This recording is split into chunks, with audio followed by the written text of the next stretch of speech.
Mari kita berdoa. Berpujilah Engkau Allah Tritunggal yang Kudus, Bapa Putra Roh Kudus, dan bersyukur dan berterima kasih kepada Tuhan untuk kemurahan hati-Mu yang Kamu perkenankan untuk dapat berkumpul dan bersekutu di Tuhan. Tuhan, pada saat ini kami mau mendengarkan kebenaran-Mu. Terlebih dahulu ampuni kami segala dosa dan pelanggaran kami, agar melalui pengampunan yang daripada-Mu itu hati kami dengan penuh dengan sukacita, sehingga firman yang kita dapat berbuah baik dan menghasilkan kemuliaan hidup yang baik bagi kemuliaan nama-Mu. Tuhan, pada saat ini Engkau yang mengampuni segala dosa dan pelanggaran kami juga. Engkau yang membawa dan mengajari kami bagaimana seharusnya kami menuju Engkau. Engkau yang menolong kami untuk melakukan segala sesuatu yang Engkau perkenankan, dan Engkau yang membantu kami, mengajari dan membimbing kami untuk dapat selalu setia menurut Engkau. Engkau yang menolong kami semua, dan Engkau yang mempersiapkan kami semua menurut kehendak-Mu yang mulia bagi kemuliaan nama-Mu. Terpujilah termulialah Engkau ya Tuhan, bersama Bapa-Mu yang kekal yang utusan kami, Roh-Mu yang kudus yang membawa dan menuntun kami kepada seluruh kebenaran-Mu, terus kami yang selalu dan selama-lamanya. Amin. Shalom. Ya, silakan duduk Bapak Ibu. Selamat Natal dan Tahun Baru buat kita semua. Hari ini kita akan belajar firman Tuhan menurut surat Rasul Paulus kepada jemaat di Ibrani pasal yang ke-11 ayatnya yang pertama.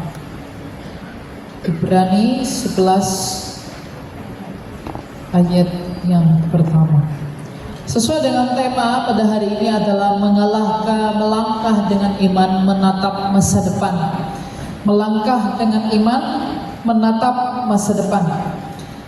Diambil dari Ibrani 11 ayat 1. Iman adalah dasar dari segala sesuatu yang diharapkan dan bukti dari segala sesuatu yang tidak dilihat. Sekali lagi, iman adalah dasar dari segala sesuatu yang diharapkan dan bukti dari segala sesuatu yang tidak dilihat. Bagaimanakah kita dapat memahami bahwa iman adalah dasar dari segala sesuatu yang diharapkan dan iman itu sendiri adalah bukti dari apa dan segala sesuatu yang tidak bisa kita lihat? Karena hari ini adalah Youth Revival, maka apa yang akan saya sampaikan itu akan berfokus kepada anak muda dan youth.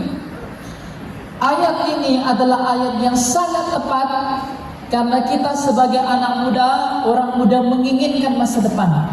Kita mencari masa depan sehingga demi hidup di masa depan kita memperjuangkan banyak hal mulai daripada hari ini.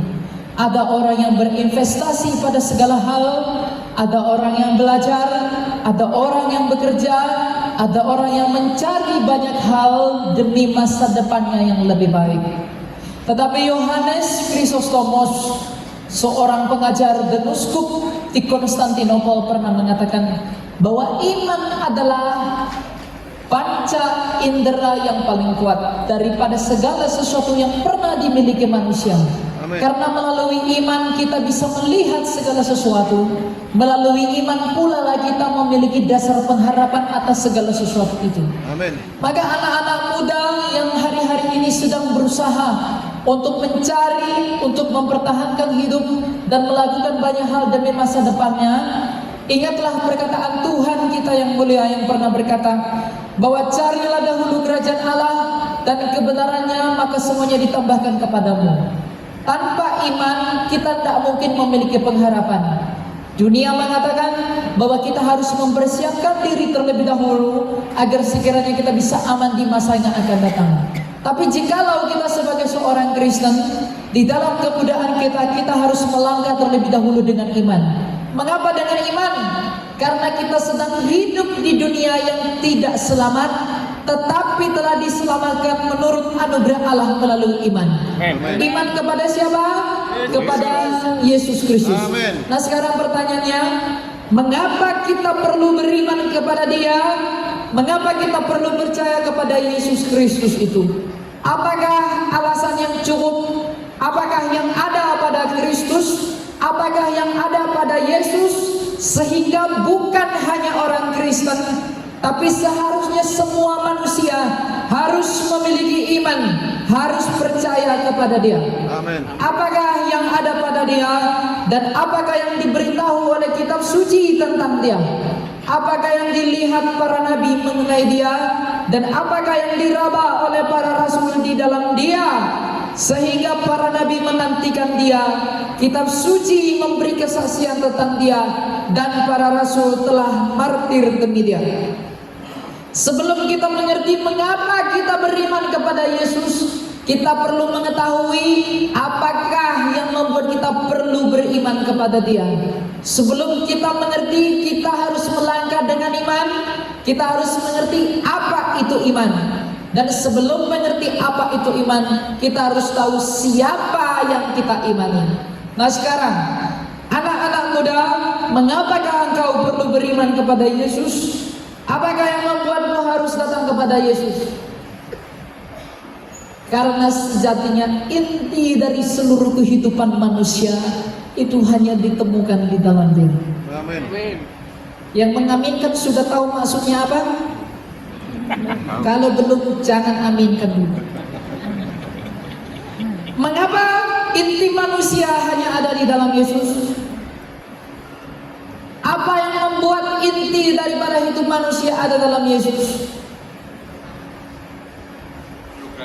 Sekarang saya tanya, apa yang paling diinginkan oleh manusia di dunia? Masuk dalam kerajaan. Apa yang dicari oleh manusia? Uang? Hidup? Keselamatan. Apa? Keselamatan. Yang dicari oleh manusia itu hanya satu, hidup. Hidup. Orang bekerja mati-matian itu demi apa? Demi hidup. Anak mudanya kuliah tinggi-tinggi agar bisa mendapat uang yang banyak demi bisa hidup. Orang berbisnis, bahkan berbisnis kotor pun dilewati, berbisnis curang pun dilalui demi bisa hidup. Orang melakukan banyak hal di dunia ini demi hidupnya. Manusia di zaman manapun dia hidup, yang dicarinya dia adalah hidup itu. Apapun agamamu, apapun kepercayaanmu, dari manapun kamu berasal, dari bangsa manapun kamu berada, di belahan bumi manapun engkau tinggal, dari ras manapun engkau dilahirkan, dan di peradaban manapun engkau berada, dari zaman Adam hingga Maranatha, yang dicari manusia itu hanya hidup. Maka orang rela mati-matian melakukan banyak hal demi mempertahankan hidupnya. Anak muda zaman sekarang rela melakukan banyak hal demi uang yang banyak agar di masa depannya dia bisa hidup. Mukesh Ambani, orang paling kaya di Asia, telah berusaha mempertahankan hidupnya dengan uang yang dia miliki. Dia membangun rumahnya 2 triliun yang begitu mahal demi menyelamatkan jiwanya, demi menyelamatkan hidupnya. Dia membeli mobil dari edisi Rolls Royce yang spesial untuk bisa mempertahankan hidupnya. Xi Jinping ketika berdiskusi dengan Vladimir Putin di parade militer di Tiongkok, mereka berdiskusi bagaimana menemukan rekayasa bioteknologi untuk menemukan obat-obatan agar manusia itu tidak mati-mati. Semua yang dicari manusia itu adalah hidup. Hidup yang diinginkan orang tua, hidup yang diinginkan orang muda, hidup yang dimau orang kaya, hidup yang dimau orang miskin, hidup yang dicari oleh hamba, hidup yang dicari oleh Tuhan, hidup yang dicari laki-laki, dan hidup yang diusahakan perempuan. Kalau hidup yang dicari manusia itu, maka yang ditakuti manusia itu apa? Kehilangan hidup itu. Kehilangan hidup adalah kematian. Apakah gelap itu ada? Tidak. Gelap adalah sebutan bagi ketiadaan terang. Apakah dingin itu ada? Einstein mengatakan tidak. Dingin adalah ketiadaan panas. Maka kematian itu adalah ketiadaan hidup.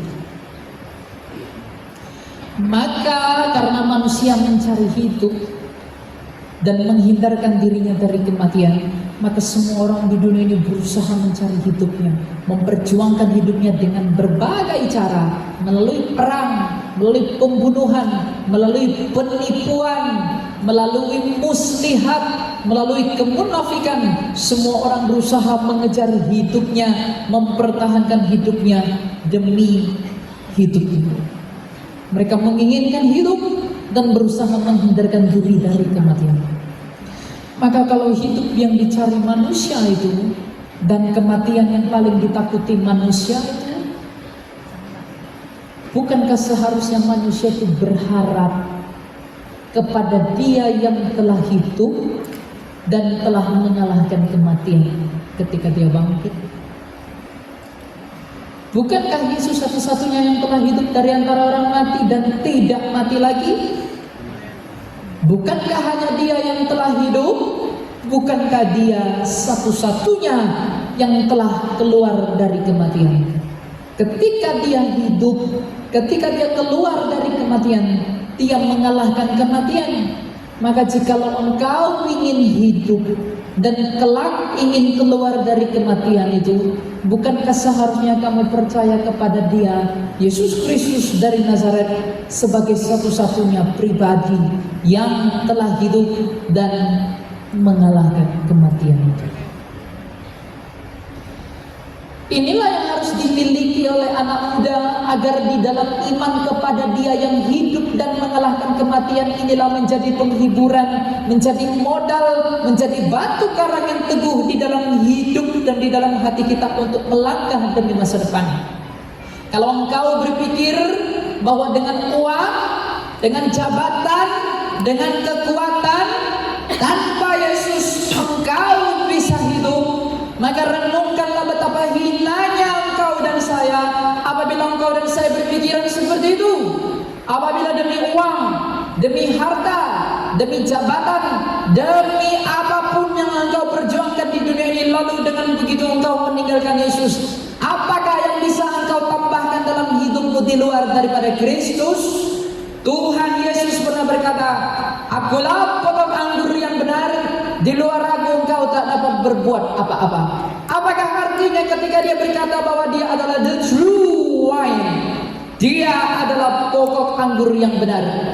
Mengapa Dia mengatakan hal seperti itu? Karena memang tidak ada yang bisa menghasilkan seperti yang dihasilkan oleh Yesus Kristus. Jikalau engkau mau cari uang demi jabatan, demi wanita, demi laki-laki, demi apapun yang ada di dunia ini, meninggalkan Yesus Kristus. Perhatikanlah di masa-masa yang lalu dan di sejarah yang berlalu. Jikalau demi kecantikan, wahai perempuan, engkau meninggalkan Tuhan, ingatlah, Cleopatra adalah orang yang cantik sekali. Ratu Sheba adalah orang yang sangat cantik. Tapi di manakah mereka hari ini? Mereka telah tiada dan tetap tiada. Kalau demi jabatan, demi kekuatan, demi pengakuan, para laki-laki dan perempuan meninggalkan Yesus, ingatlah pemimpin Yunani yang teramat kuat, Alexander the Great, yang memukul seluruh dunia ini dengan gada bangsa Yunani. Dia menginjak Persia, dia menaklukkan seluruh dunia. Dia adalah orang yang sama sekali tak seorang pun pernah mengalahkannya dalam peperangan. Napoleon adalah orang yang hebat dalam berperang, tetapi dia pernah kalah ketika berhadapan dengan Inggris. Tetapi Alexander the Great tidak pernah kalah berperang dengan kerajaan manapun. Siapakah bangsa yang berani menunjukkan taringnya kepada Alexander the Great? Tak seorang pun yang berani melawan dia. Tapi Alexander the Great ketika dari Makedonia pergi ke Alexandria melewati perbatasan Gaza, tiba-tiba dia demam yang tinggi sekali.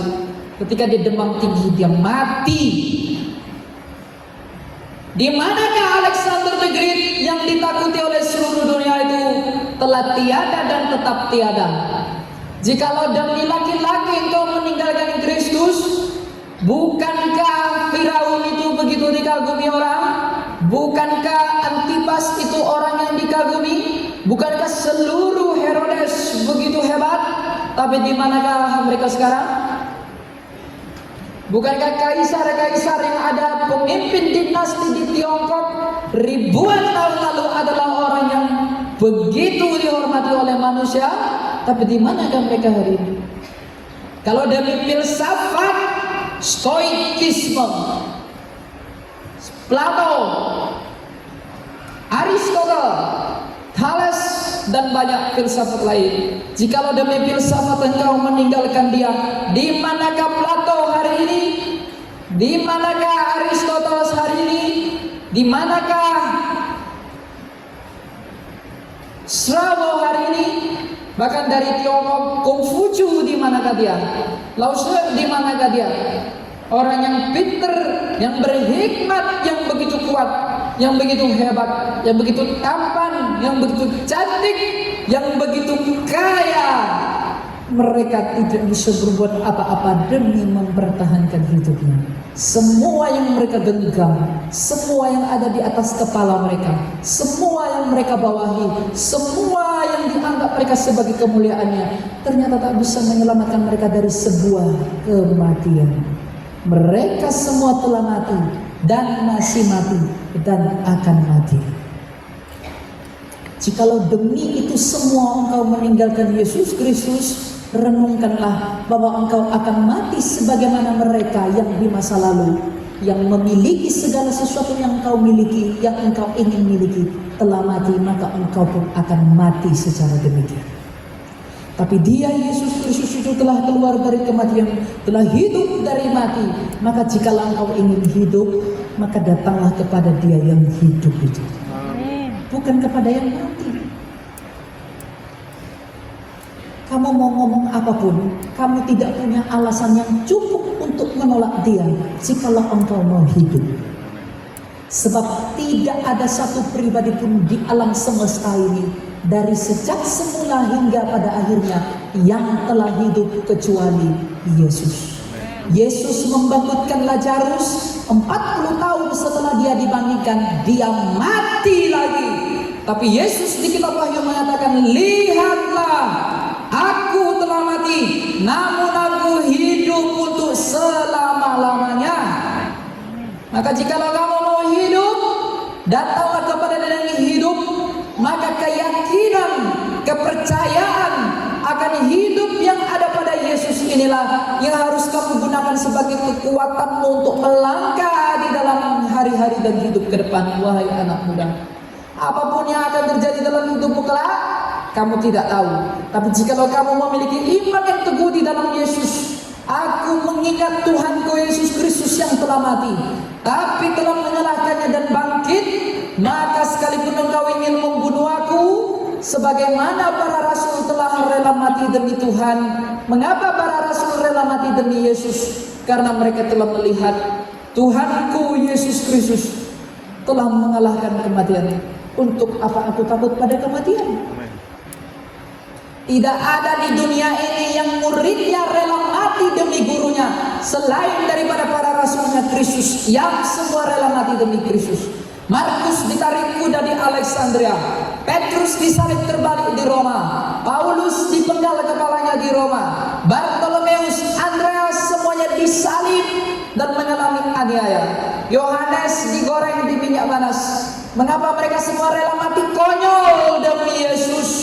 Karena mereka melihat dengan matanya sendiri bahwa Yesus Kristus itu telah hidup. Hidup itulah yang kucari. Hidup itu hanya ada pada dia. Kematianlah yang kutakuti. Kematian telah ditaklukkan oleh dia. Maka demi apapun aku rela memberi diriku kepada Yesus. Maka Yesus berkata, berbahagialah engkau yang kehilangan nyawamu oleh karena namaku, karena engkau akan memperolehnya. Itulah yang menjadi kekuatan bagi orang percaya. Maka dikatakan iman adalah dasar dari pengharapan. Pengharapan akan apa? Akan hidup. Seluruh dunia meletakkan keinginan hidupnya atas yang ada apa di dunia. Dunia ini berkata, dengan memiliki semua yang ada di dunia ini, maka aku bisa hidup. Tapi Kristus berkata, apa gunanya engkau memperoleh jikalau kamu kehilangan nyawamu? Apa gunanya engkau menggenggam semuanya jikalau engkau kehilangan nyawamu? Maka anak muda yang bodoh-bodoh, yang mengikuti filsafat kosong dunia, dengan demikian tidak apa-apa aku mengawinkan diri dengan orang di luar Kristus, gak apa-apa aku meninggalkan Kristus, yang penting aku baik, yang penting aku saleh. Sekarang saya tanya, siapakah yang oleh karena kebaikannya bisa mempertahankan nyawanya? Orang baik manakah di dunia ini yang tidak mati? Orang pintar manakah di dunia ini yang tidak binasa? Maka Kristus ketika berkata, akulah jalan dan kebenaran dan hidup, ketika dia mengatakan akulah jalan, I'm the way, dia menjadi jawaban untuk seluruh agama di dunia ini yang berusaha menjadi jalan kepada Tuhan. Ketika dia mengatakan I'm the truth, akulah kebenaran, dia menjadi jawaban atas seluruh dunia filsafat yang berusaha cari kebenaran. Ketika dia mengatakan akulah hidup, I'm the life, dia menjadi jawaban untuk seluruh manusia yang mati-matian mencari hidup.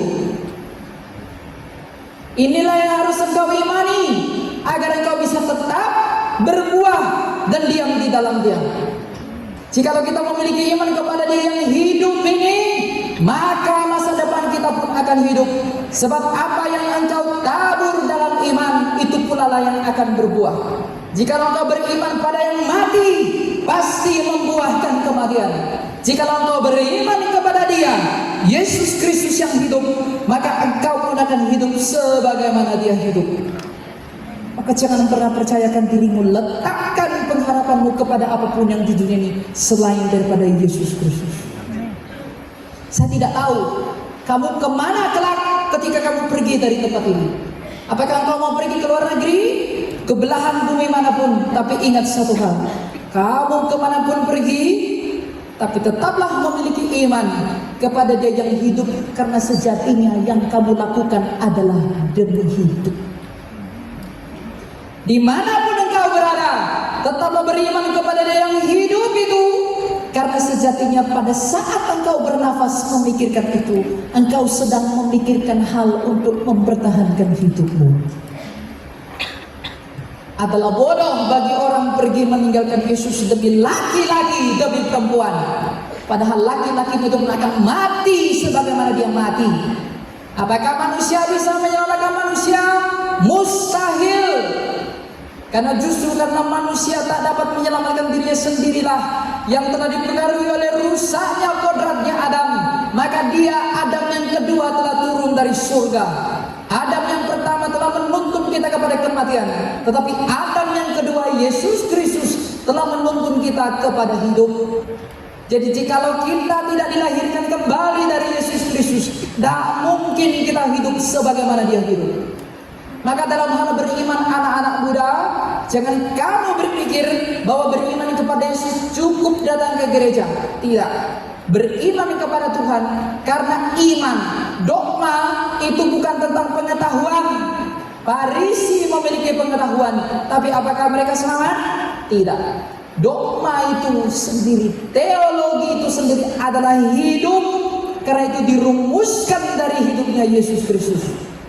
Maka iman selain dimiliki dalam pengetahuan, tapi harus dihidupi dari dalam agar iman itu hidup.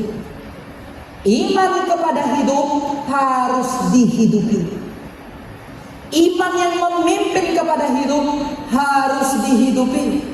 Bagaimana cara menghidupinya? Bagaimana cara menghidupinya? Kita harus mengerti bahwa kita memang sadar untuk diselamatkan melalui iman, karena kamu dan saya diselamatkan oleh iman. Yang mencari kepuasan di luar daripada Tuhan karena tertipu sekali. Manusia berpikir kebahagiaan itu status benda. Dengan memiliki Rolex, dengan memiliki mobil mewah, dengan memiliki rumah besar, dengan memiliki uang beribu-ribu juta, maka engkau bahagia. Tidak.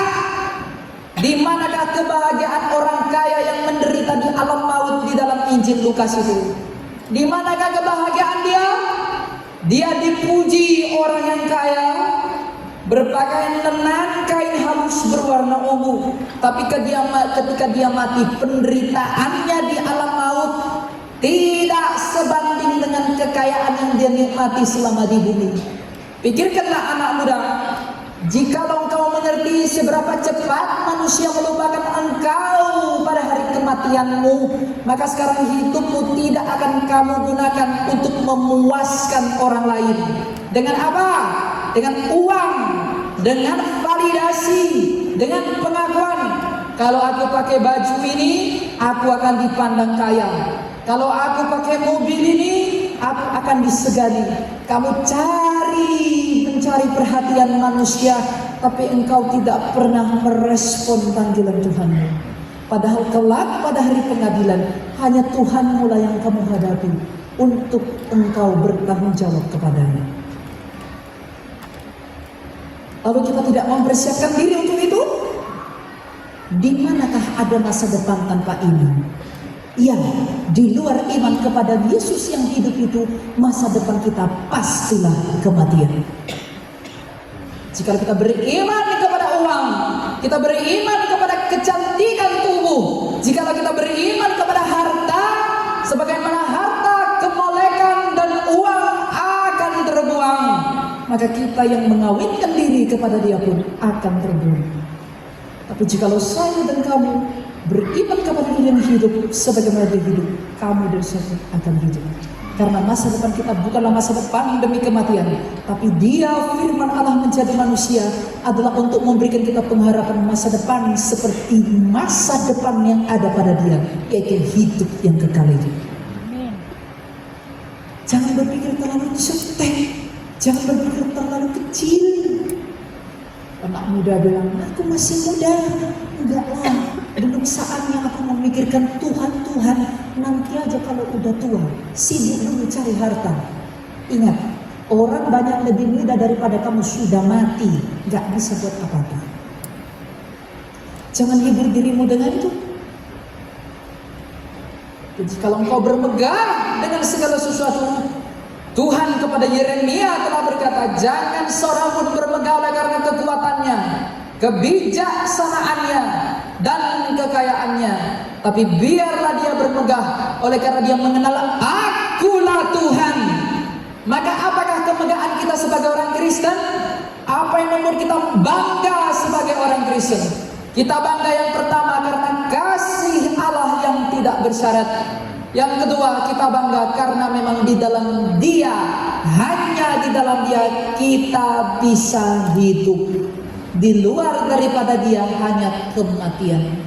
Karena di depan kamu sendiri, di hadapan saya sendiri, kematian itu adalah hal yang nyata.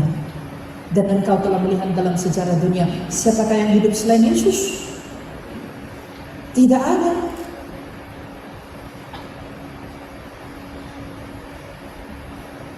Apa yang kau inginkan dalam hatimu, hatimu itu akan menuntunmu pergi kepada tempat itu. Jika engkau mau hidup, maka Tuhan akan menuntunmu kepada Yesus. Tapi kalau kamu mau yang lain-lain, yang macam-macam, yang aneh-aneh, yang tidak masuk akal, pasti kamu akan meninggalkan dia. Kenapa? Mengapa orang jadi sesat? Mengapa orang tinggalkan Yesus? Karena hatinya tidak beres. Dia mau cari yang lain-lain. Dia cari uang, dia cari harta, dia cari kekayaan, dia cari perempuan. Ada perempuan yang cantik sekali menurut dia, dan perempuan ini mau ajak dia kemanapun dia dibawa tetap mau. Lagi gaya berpacaran anak muda sekarang, demi pacarnya, demi kekasihnya dia lakukan semua hal.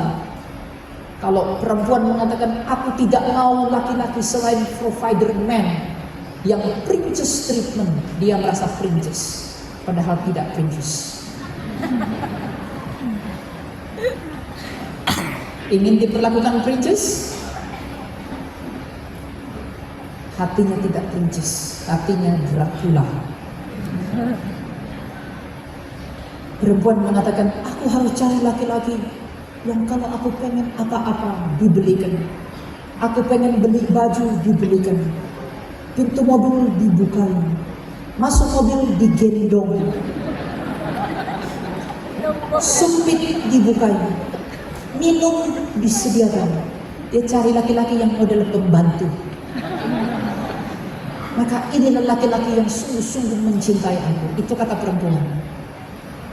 Kalau kata laki-laki, sayang, yang penting kamu cantik, apapun kuusahakan. Kamu tinggal tidur-tidur aja di rumah. Gak usah cari uang, aku aja cari uang. Kalau kamu gak bisa masak, kita cari pembantu. Ya kan? Kenapa begitu? Kamu mencintai dia kan? Hujan petir halilintar. Pacarmu ingin bakso, kamu terobos. Buat apa?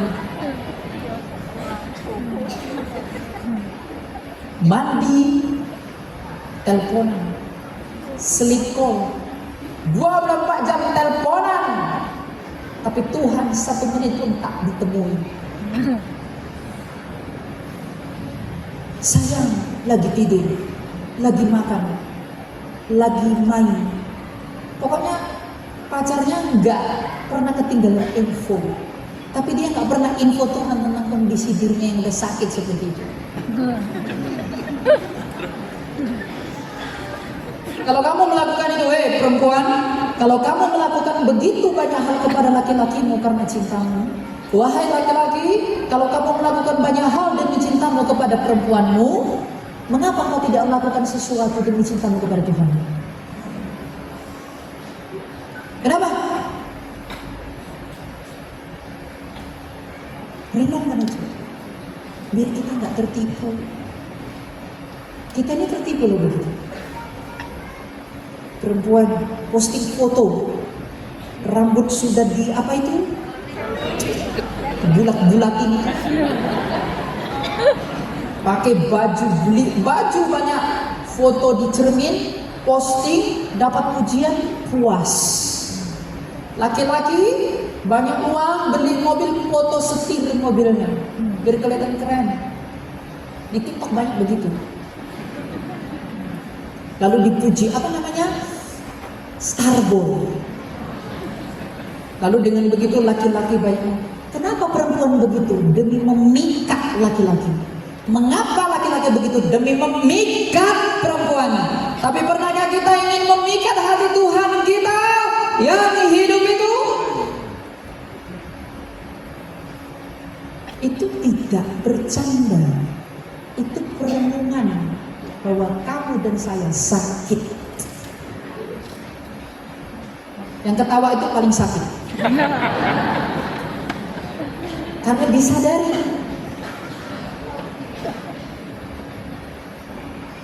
Itu harus jadi perenungan. Bahwa nah mungkin nggak kalau begitu ini tema ini melangkah dengan iman masa depan. Tapi kalau gitu modelannya iman apa itu? Iman-imanan. Itu bukan iman. Kamu datang kepada Tuhan, aduh, aku pengen dapat ini, lalu datang kepada Tuhan, berikanlah aku ini Tuhan, Tuhan. Jadi dia datang sama Tuhan cuma meminta-minta. Tapi dia tidak pernah mau mengerti Tuhan itu seperti apa. Anak muda hanya datang kepada Tuhan, aku ingin masa depan begini, aku percaya, haleluya, puji Tuhan, aku percaya Tuhan akan memberikan. Ya, Tuhan bisa melakukan segala sesuatu, tapi pernah gak kamu memberi perhatian untuk tahu sebenarnya maksud dia apa? Kamu pengen dia mengerti Tuhan, tapi kamu gak pernah mengerti dia. Berdoa itu bukan agar kamu didengar Tuhan, karena sebelum kamu doa pun Tuhan udah tahu isi hatimu. Berdoa sendirian adalah agar kamu tahu apa kehendak Tuhan dalam hidupmu. Makanya berdiam diri itu penting. Masuk ke dalam kamarmu, berdiam diri, renungkan dirimu, renungkan dosa-dosamu, renungkan pelanggaranmu, lihat dirimu siapa di hadapan Tuhan melalui cermin kasih itu, agar dengan demikian itu membentuk kesadaranmu bahwa memang aku bukan siapa-siapa di hadapan Tuhan. Kita tak layak mengaku kepada Allah. Itulah iman yang membuahkan kepada kehidupan. Karena iman itu ya kehidupan. Iman itu bukan teori di sini. Itu kehidupan. Karena iman itu kehidupan lah, maka dia bisa menuntun kita kepada hidup. Karena Yesus itu hidup. Orang tua juga anak-anak untuk mengerti hal-hal seperti ini. Ingat ya anak muda yang ada mau kawin, perkawinan itu bukan tentang beranak pinak, biar banyak anakmu dan ada warisan, bukan. Kalau kamu belum mampu mempertanggungjawabkan dia dan memberinya kehidupan melalui iman, jangan beranak. Yang penting punya anak lah, biar ada jatah warisan. Karena kenapa? Kita akan dituntut. Ini kok orang tua, ya orang tua di sini orang tua saya juga. Kenapa? Saya itu masih seumuran sebenarnya yang di belakang-belakang ini. Artinya apa? Orang tua itu harus memberitahu hal seperti ini kepada anak-anaknya, agar anak-anaknya tahu bahwa apapun yang kamu lakukan anakku, hidup itu hanya ada dalam Yesus itu. Jangan pernah berpikir untuk keluar, meninggalkan, atau bahkan mengkhianati dia. Jangan. Tetaplah di dalam dan cari tahu dia dan kebenarannya, maka semuanya ditambahkan kepada Tuhan. Gak mungkin menahan segala berkat yang baik kalau itu baik buat pertobatanmu. Tidak. Tuhan tidak mungkin menahan kekayaan kalau kekayaan itu baik buat pertobatanmu.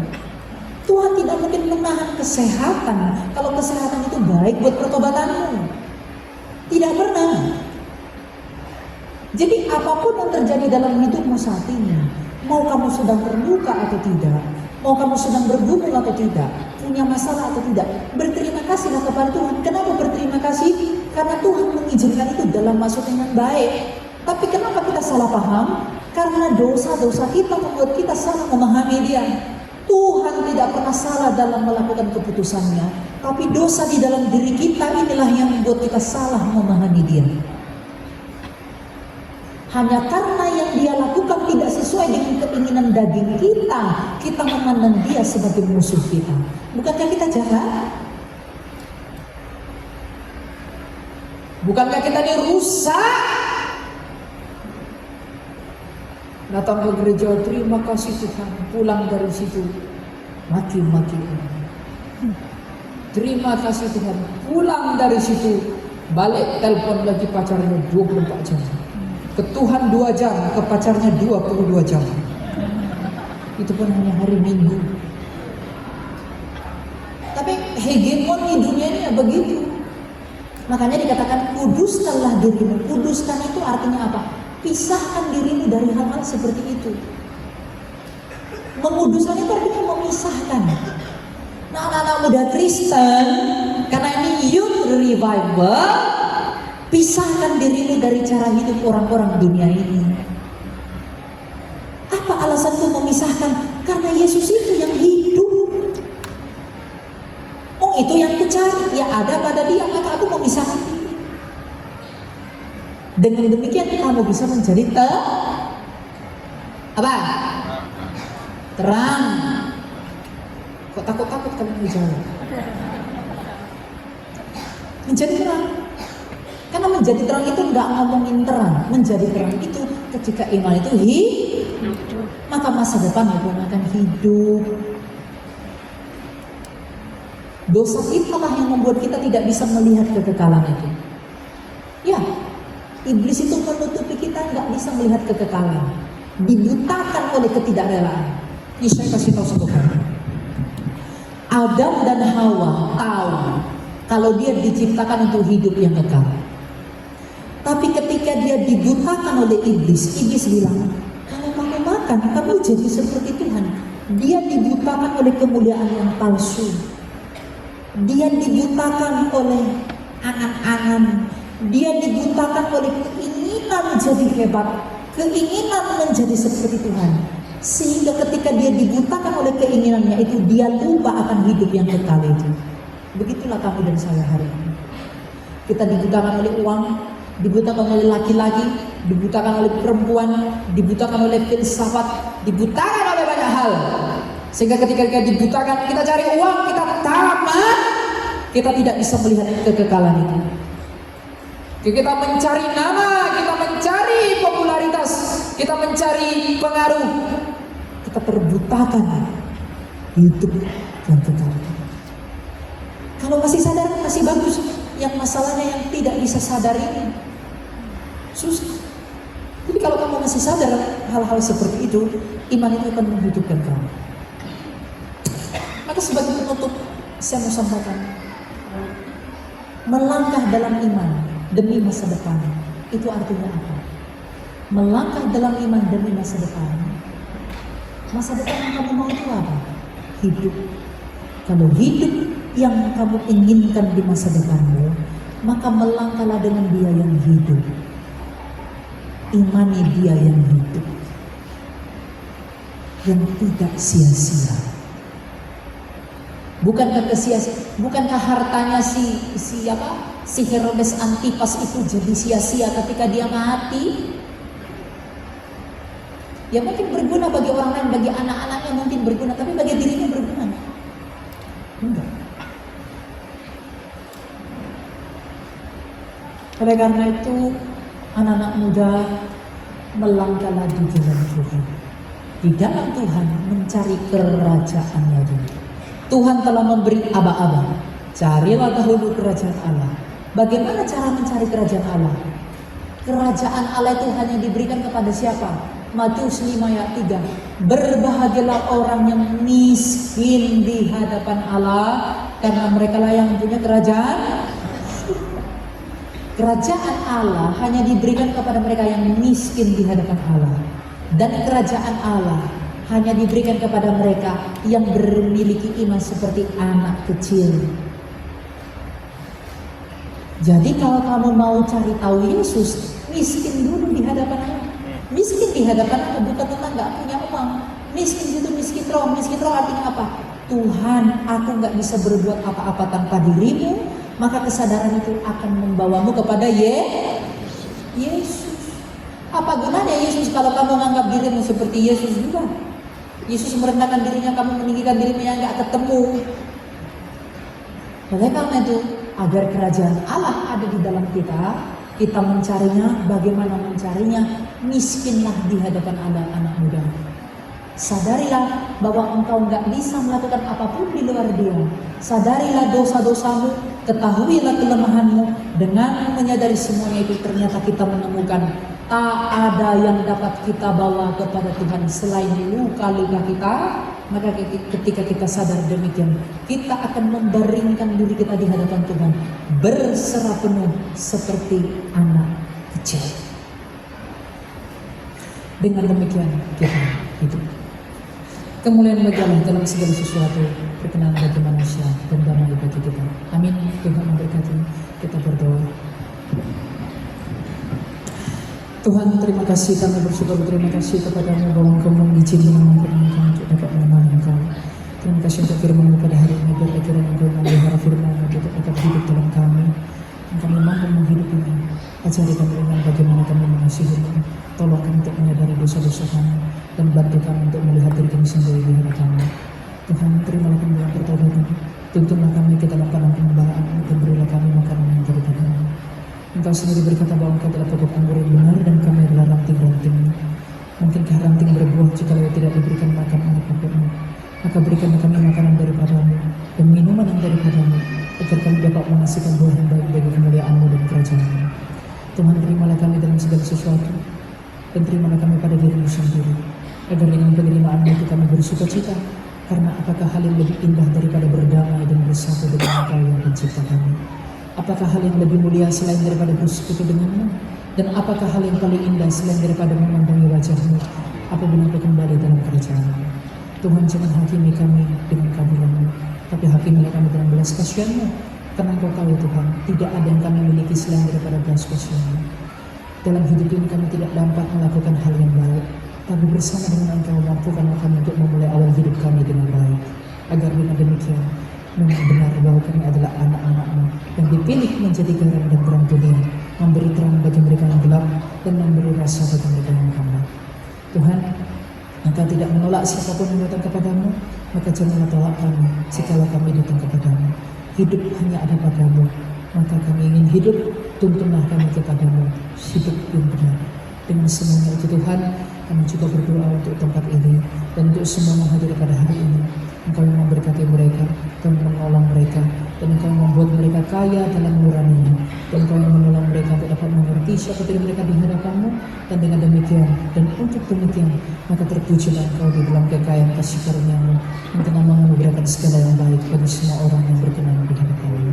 Dan untuk Tuhan kami muliakan ya Tuhan kami Yesus Kristus dengan Bapa yang mulia itu yang memberikan Engkau begitu Roh yang kudus yang membawa dan menuntun kami kepada seluruh kebenaran-Mu sekarang dan selalu dan selama-lamanya. Amin.